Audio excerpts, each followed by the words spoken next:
Hello বন্ধুরা, কেমন আছো তোমরা? সবাই আশা করি ভালো আছো আর আমি খুব ভালো আছি।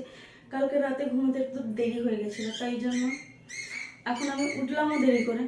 আর উঠে আমি স্নান করে নিয়েছি, তারপরেই আমার কাজের কথা মনে পড়লো।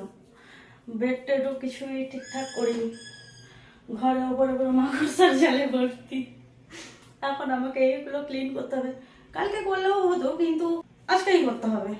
যখনকার কাজ তখনই করে দিলে ভালো, তাই না?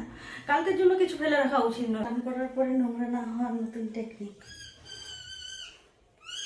বাস চলো, এবার আমি কাজে লেগে পড়ি।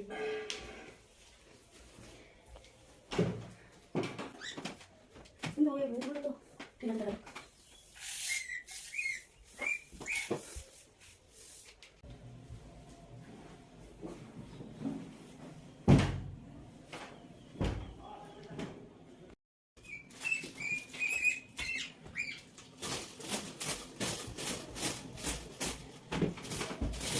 দেখো, এখন আমি রুম পরিষ্কার করে নিয়েছি।